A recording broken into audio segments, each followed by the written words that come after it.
Story title, The Foundation That Could Not Be Seen. Long ago, in a lush valley of ancient Tamil Nadu, there lived a noble and ambitious king named Arivajagan.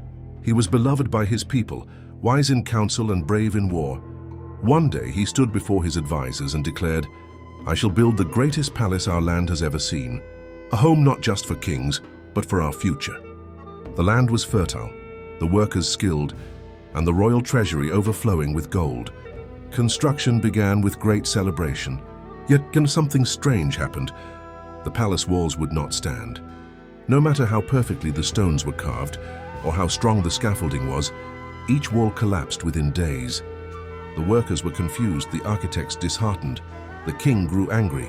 Frustrated, King Arivajagan turned to his oldest advisor, the quiet and thoughtful Eleanor. "We have everything. Why does it keep falling?" The old man looked toward the rising sun and replied calmly, "You started with stone and gold, my king, but you forgot to begin with the one thing that comes before all creation." The king furrowed his brow. "And what is that?" Eleanor smiled and quoted softly, "Agara mudala ezhuthellam adi bhagavan mudatre ulagu."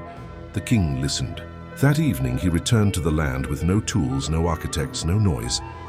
He stood on the soil in silence, with humility, awareness, and gratitude for the greater divine forces that hold the world together. Only after that moment did he begin again. This time the palace stood tall.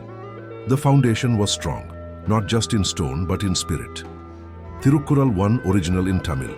Agara mudala ezhuthellam adi bhagavan mudatre ulagu, meaning, English, as the letter A is the beginning of all letters, so is the origin, the divine source or higher principle, the beginning of everything in the world. This story reminds us, no matter how skilled or prepared we are, every creation must begin with alignment to the deeper source, whether that means clarity, humility, or a sense of purpose.